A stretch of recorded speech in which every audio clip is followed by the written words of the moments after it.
Hello YouTube, my name is Victor, and in this video I'll be showing you how to retouch a close-up or beauty image, just like the one you're seeing on the screen right now. This image was shot by my very good friend and a very good photographer. His name is Shedrak, and I'll be leaving a link to his Instagram in the description below. You guys go check him out. So I already edited this picture before, and this is my final result, and I'll be showing you guys how I got this result from here. So let's just jump right to the video right now. So the first thing I did for this image, this is the captureone software. So I am editing the raw file with the captureone. So the first thing I did, I came to my base characteristics right here as this color range tab here. So I come to my base characteristics, and I change my profile to Canon. I'm going to be using Canon for this particular image. That's Canon EOS R Pro Standard. So I'm going to be using this one right here for this particular image. So these are before and these are after. So the next thing I'll do, I'll come to my exposure tab right here. I'm going to come to high dynamic range, and I'll bring down the highlight a bit, and I'll open the shadow a bit too, and I'll bring down my blacks like that. So these are before, these are after. So the next thing I'll do, I'll come to my levels, and I'll just move these shadows in a bit. From here I'll move my shadows in a bit, let's say to about 3, and I'll move my highlight in a bit to about to get to this beginning of the wave right here, like this is okay. So these are before and these are after.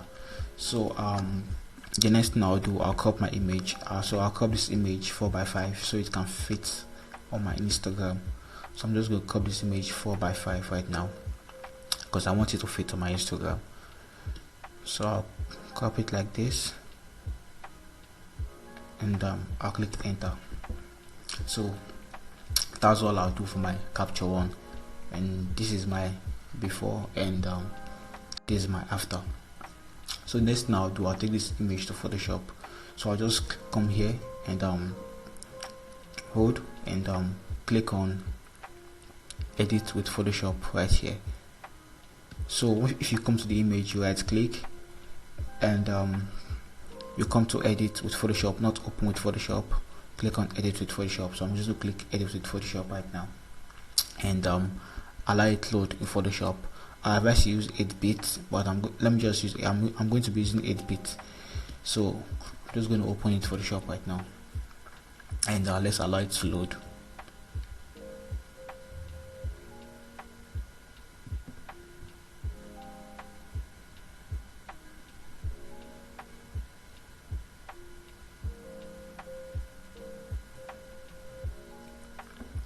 Okay guys, we're on Photoshop right now. So the first thing I'll do in Photoshop, I'm going to duplicate my layer by pressing Ctrl J or Command J if you're using a Mac. So the next thing I'll do, I want to remove those stray hair. As you can see, those stray hair around the edges of the hair. So I want to get rid of that. So what I'll do, I'll create a new layer by clicking on the new layer tab here. So I'll pick my brush. I'm going to be using my white brush, my normal brush, and my foreground color is a white. So I'm just going to hold alternate and sample from a close by area and just paint over the hair. And make sure your flow is on 100 or 70. Just make sure your flow is above 50. So I'm just going to sample from close by area and paint over the hair like that. So I'll just paint over the edge of the hair. Remember, I always sample from a close by area. So I'm just going to do that right now. And I'm going to be fast about it. But if you are doing this, just take your time and run through it. But for me, I'm just going to be fast about it. So just sample by pressing alternate and brush from a close by area, sample from a close by area, and brush over the stray hair.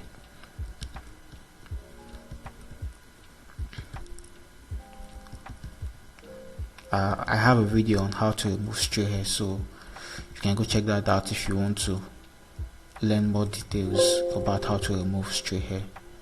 So I'll leave a link in the description below. So I'm just going to run this around the image right now, and we are almost done. Remember, always increase and decrease your brush size depending on the area you are brushing. And to increase your brush size, you have to use the square bracket key to do that. So you can see, let's see our before and after. These are before and these are after. You can see the edges are already looking good. So the next thing I'll do is to pick my mixer brush. I'm going to pick my mixer brush too and just brush over the edges to even out the colors there. So I want to even out the colors, so I'll just use my mixer brush to brush around the edges of the hair, just to even out the colors like that. Okay, now these are before and these are after. So that's how you remove stray hair from your image. So the next thing I'll do for this image, I'm going to run my focus separation action. So I'm just going to click on my Retouching Academy, and I'm going to click on focus separation via Gaussian Blur. So for this image, I'm going to be using, let me explain something for this radius, how to get the right radius.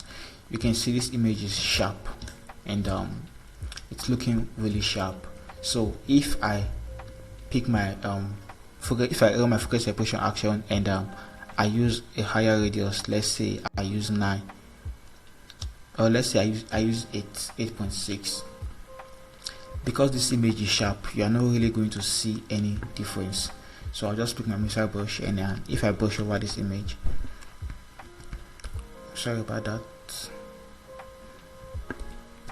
I'll just pick my mixer brush, and if I brush over this image like this, you are not really going to see any difference because the image is sharp and I'm using a higher radius.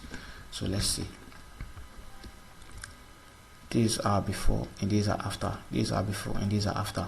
So you can see the difference is not really obvious, and the textures are still there. It's like it didn't do anything. So I'm just going to delete it and use a smaller radius. So what I'll do, I'll run my focus separation action again, and this time I'll be using 6. So I'm just going to click enter. The reason why I'm using 6 is because the image is sharp and it has a lot of texture. So after my focus separation action, I'm going to use my close stamp tool, and I'm going to pick the blemishes on the face. So I'm just going to use my close stamp tool to remove any blemishes on the face, and I'm using my close stamp tool on the high texture copy layer, this first one right here. That's what I'm going to use my close stamp tool to do. So I'm just going to click on that high texture copy and pick my close stamp tool, hold alternate to sample, and just brush over those blemishes. Any blemishes, you can see this image doesn't really have a lot of blemishes. So but yeah, your image might have a lot of blemishes, so just brush over those blemishes with your close stamp tool and on your high texture copy layer. And if you don't have this Retouching Academy, send me an email, I'll send it to you, because I'm only using Retouching Academy to retouch my image.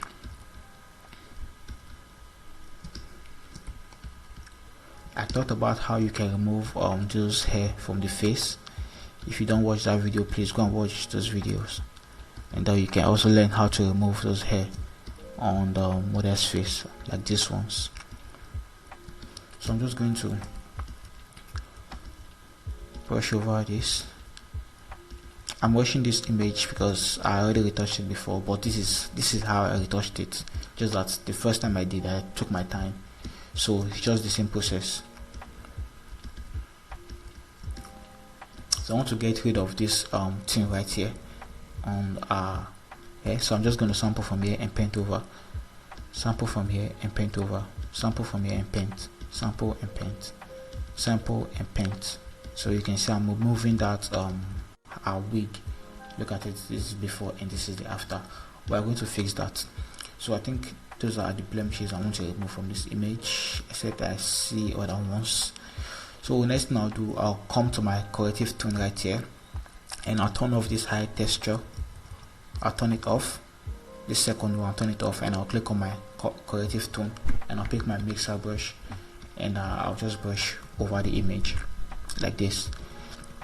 Remember, always increase and decrease your brush size according to the place you are brushing, and always brush according to the shape of your model, like that. And when you are doing this, please take your time, don't rush it. The reason why I'm rushing it, I already edited it, and this is just the guide on how I retouch the image and how you can retouch a close-up image like this. And remember your radius. If your image is not that sharp, please use a higher radius. The reason why I'm using 6 for this image is because the image is sharp, and after finishing, the image will be smooth and I'll still see details for the image.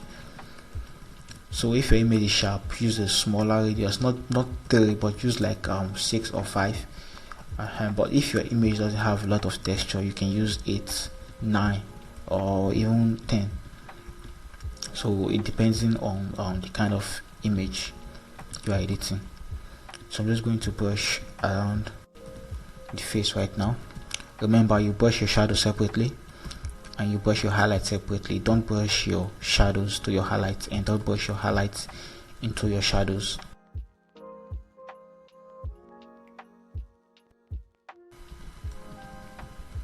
Okay guys, I think we are done.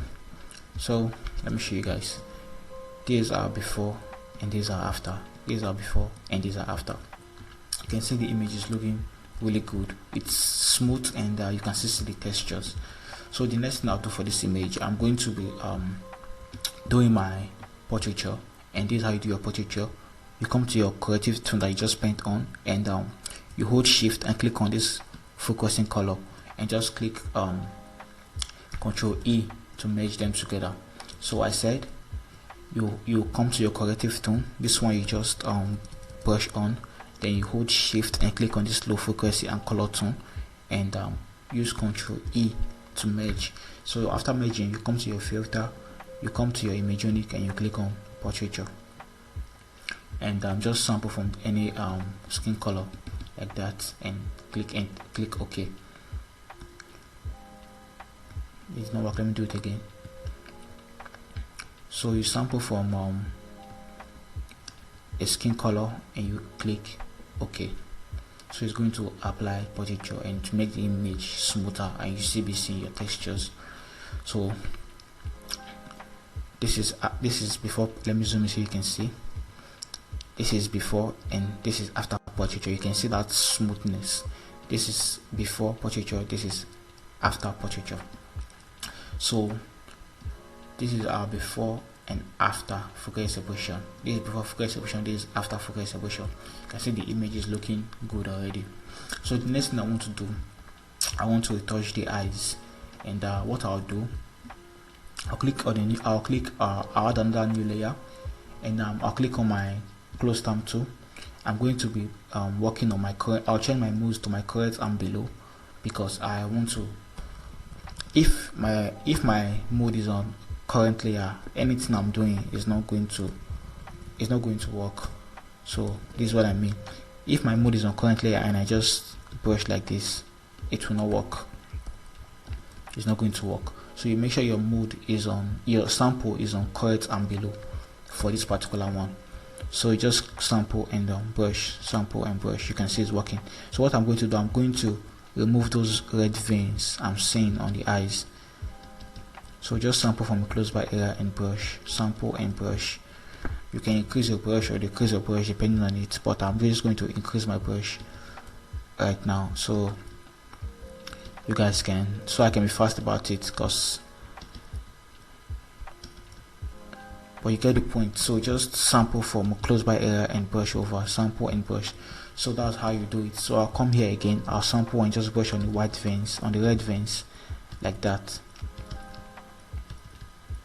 Okay, so the next thing I'll do, I'll run my eyes at it whitening action. So I'm just going to click on eyes at it action. I already have this action, but this is how you can create it. I have a video about that. I'm not going to create it on this video, but just go and watch that video on how to create isolated whitening action.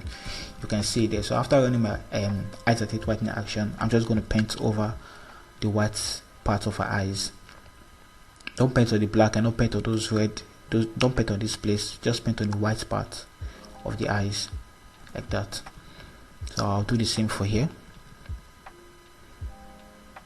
Just paint only on the white part of the eyes. So I'll do the same for the teeth. So if you want more details about how to create isolated whitening action, just go and watch that video and you see more details. So everything I'm using to retouch, I already have a video about it, and if you have not watched them, just go and watch them. And if you want my Retouching Academy, I'll send you my Retouching Academy. Send me an email. So I'm just gonna do this for the teeth. Remember, I'm in a rush, so I'm not doing a perfect job. The first time I did this image, I took my time to do it, but you just get the point. So I did my additive marking. So the next thing I did after that, I come to my filter and I blurred it. I use about, let's say, 3 radius to blur it. The reason why I'm blurring it to make it look more realistic. So I'll just blur it right now. I click enter, and then you can always reduce the opacity if you I feel it's too much, so I'm going to reduce the opacity. Let's say about 43 is okay. So these are before and these are after. So the next now, I want to make the eyes even pop a little. So I'll just come here, I'll click on my brightness, and I'm just going to increase the brightness of this particular image to, let's say, about 51, and I'll click enter. So I'm just going to invert by pressing Ctrl I to invert my mask, and use my brush to paint around the eyes like this, and I paint on this catch light on the eyes, and I paint on this catch light on the eye. I'll do the same thing here. I'll paint around the eyes like this, and paint my catch light. So you can see before and after. The eyes is looking more better now. So these are before and these are after. So next I'm going to do for this image, I'm going to be doing global dodging and burning, and I'll just come back to my focal separation and I'll click on dodge and burn curves. So once I click on my dodge and burn curves, it's going to show me something like this. The reason why it's black and white is for me to see where to dodge and where to burn. So I'm just going to come to my dodge and I'll pick my normal brush. I'll reduce my flow to about 3 and click enter, and I'll increase my brush size. So what I'm going to do, I'm going to be dodging the highlights for this particular image, so I can see some highlights here, and so I'm just going to dodge them. So if you want to get a better view on your highlights, all you have to do is come to your focal separation and turn this off, so you can get a better view. So once you turn your focal separation off, you can get a better view of the highlight and the shadows. So I'm just going to dodge my highlights like this. So these are my highlights. There is not much highlight in this particular image. So then I'm going to burn my shadows. These are my shadows, so I'll burn my shadows.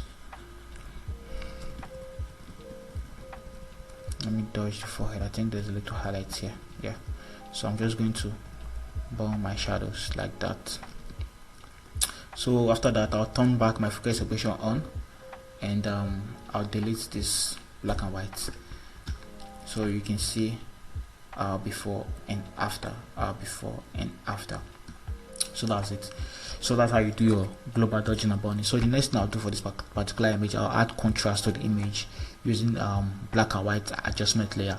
So I'm just going to hit on my black and white adjustment layer right here. I'll bring this up to above the dodge and burn. Okay. So after opening my black and white adjustment layer, I'm going to double click on this empty space right here. I'm going to click it twice like that, and this layer style is going to come up. So I'm going to change my blend mode to soft light. Click enter. Sorry, I'll go back here again. After changing my blend mode to soft light, I'll come down here to this underline layers. So I'll hold my alternate and I'll separate this shadows. So once I separate shadow, I'll hold one part of it and just drag it to the highlight like this, and I click enter. So you can see before and after. If you feel it's too much, you can reduce the opacity, but I'm not going to reduce the opacity. I like it like this. So you can see this image is looking good already. So the next thing I want to do for this image, I want to color grade this image. You can decide to leave the colors like this, the original image, if you want to. Like I said, color grading is optional. There is no one way of color grading, so you can just color grade the way you want your image. For this image, why I color graded it, looking at the image, I can see that the reds or the yellows on this image is too much. So I clicked on my color balance, and I just add a little bit of blues to the midtones and a little bit of cyan to the midtones. So I come to my highlights. Let me see what I can do for my highlights, and I add a little bit of blues to the highlights too. Let me see if I add cyan to the highlights and a little bit of cyan to the highlights. So that's what I did. So the next thing I did, I come to my hue and saturation. So I just reduce the general saturation of the image like this to give it that melanin look. So I reduce the saturation of the image like this, and you can see the image is looking good already. So the next thing I did, I come to my selective color adjustment layer. For my reds, for the blacks and my reds, I just add a little bit of blacks to the reds, and I remove the yellows from the red like this. And for the yellows, I remove a little bit of blacks from the yellows, and I remove a little bit of yellows from the yellows, and I remove a little bit of cyan from the yellows. So you can see, let me put everything in one group. And for my color balance, I come back to my color balance, I just add a warming filter like that.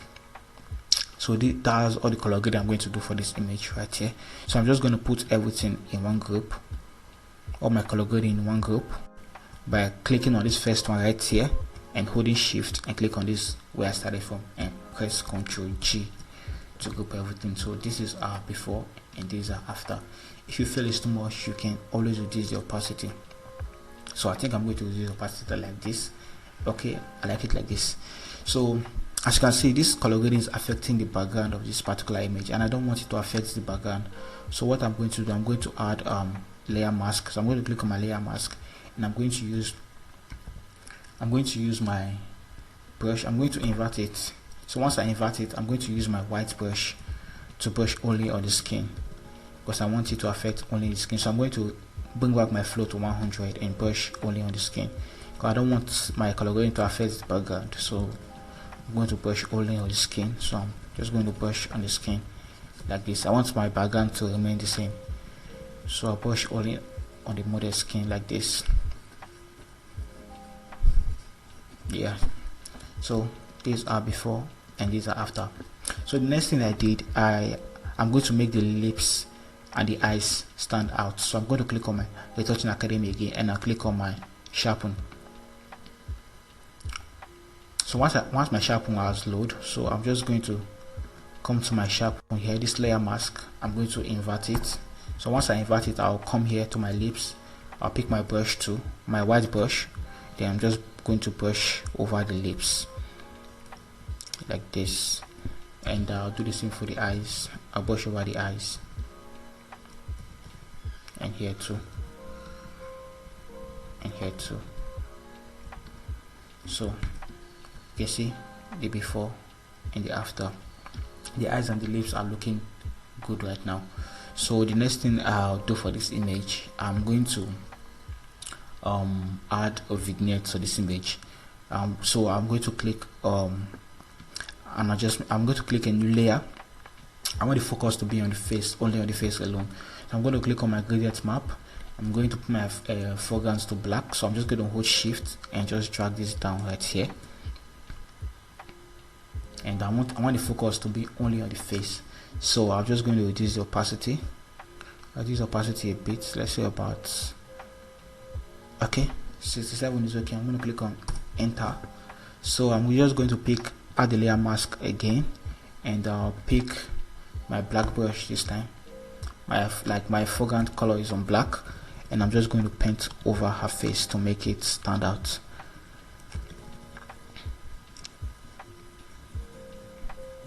So that's it. So this is how I retouch this image, and let me show you where we started from and where we are right now. So this is where we started from, and this is where we are right now. I hope you learned something from this video. If you do, please leave a comment and like this video, and I'll see you guys in my next video.